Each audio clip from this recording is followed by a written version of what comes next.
title of theirs, because owing to that hateful word doctor, a very sad and tragic misunderstanding occurred there once to our dear Ahun. And now listen to what that kind pharmacist there said to me further. He said, "This young man, this mama's darling with the pimpled face, studies at a certain university to become a specialist analytic chemist. But there at the university he is bound to study those special books usually fabricated in German by learned beings there. And really, my boy, among these contemporary Germans, especially during recent times, the invention of scientific books in all branches has also increased, since analysis is also a branch of their science. So in this branch also a great mass of books has already been accumulated among these German scientific beings, and almost all the peoples of Europe, as well as other countries, use these scientific books." Well, that kind pharmacist said further, "It is this young man who has finished his university course and consequently drawn his knowledge concerning what is called the complex of substances from the books fabricated by the German scientific beings, who must make the analysis of our Dover's powder. In those German books, from which he gathered his knowledge of the complex of substances, it is of course also stated of which elements these and the other substances consist, and the formulas of these elements are also certain to be quoted. It is also explained in these books what appearance these substances have, in which are present all the elements which should be in them, and how their external appearance changes if these elements are not in them. Several homemade means for recognizing the substances are also given in these German books, as for instance by sight, by taste, by burning, and by certain means that ancient grandmothers of olden times had heard tell of, and so on and so forth. After finishing the course, this young man then receives the title of analytic chemist.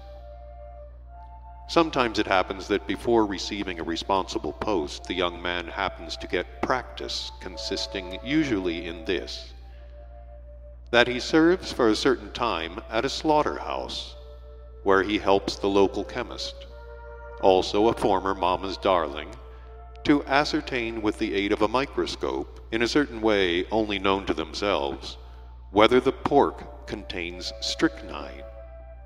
And only later, when a place is vacant somewhere, is he appointed to the official post of analytic chemist.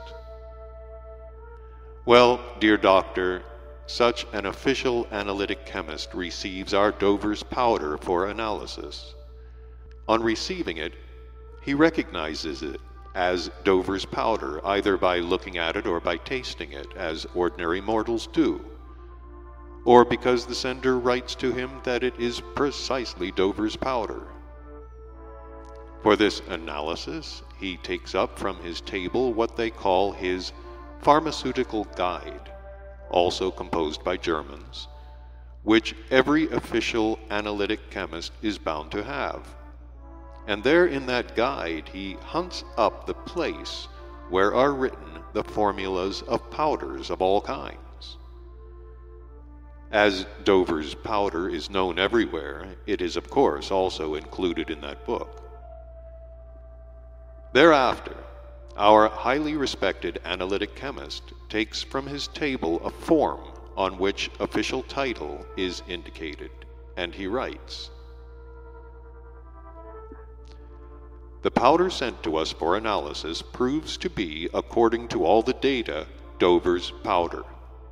The analysis showed it to contain," and he copies a formula from his German pharmaceutical guide, deliberately increasing or diminishing some of the figures, but increasing or diminishing them, of course, only very slightly, so that they may not slap you in the eye.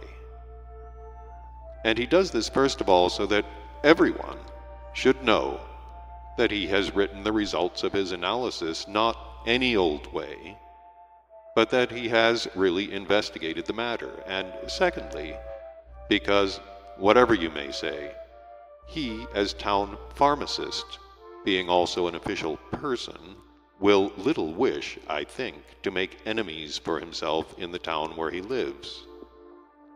The form thus written is dispatched to him who sent the Dover's powder, and the famous analytic chemist himself is quite at peace, as no one knows that he has made no analysis at all, nor could anyone check him. First, because he is the only official analytic chemist in the town, and secondly, because even if one of these powders of ours should be taken to any other phenomenal chemist in another town, nothing alarming would happen. Are there no other Dover's powders in the world? The packet of powder he analyzed no longer exists, because naturally in making the analysis he had to destroy it. Besides, no one is to be found who, for the sake of 3 kopecks worth of Dover's powder, would kick up such a fuss. At all events, venerated doctor, for 30 years now I have been making these powders according to the prescription of ours, and I certainly sell them. And up to today I have never had any misunderstanding on account of these Dover's powders of ours, and no misunderstanding can occur, because Dover's powder is already generally known everywhere, and everybody is convinced that it is excellent for a cough. And all that is required of any remedy is that it should be known to be a good one. As regards how the remedy is made, and what it contains, what does it matter? Personally, in my handling of these remedies for many years, a definite opinion has been formed in me that none of the remedies known to contemporary medicine can be of any use at all without faith in it. And faith in a person concerning any remedy arises only when the given remedy is known, and when many people say that it is very good for a certain illness.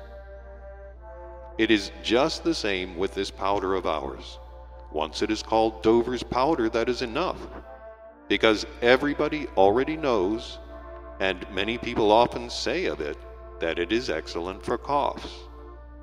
And besides, speaking candidly, our new composition of Dover's powder is much better than the real one made from the prescription of Dover himself, if only because it contains no substance injurious to the organism. For instance, according to the prescription of Dr. Dover himself, opium must enter into the composition of his powder. And you know the properties of opium. If a man takes it often enough, even in small doses, his organism soon gets so accustomed to it that later, if he ceases dosing himself, he suffers intensely. But from the powder made from our prescription, this would never happen, since it contains none of that opium or any other substance harmful to the organism. In short, my esteemed doctor, everyone ought, when walking in the streets, to shout from the bottom of his heart, "Long live the new prescription for Dover's powder."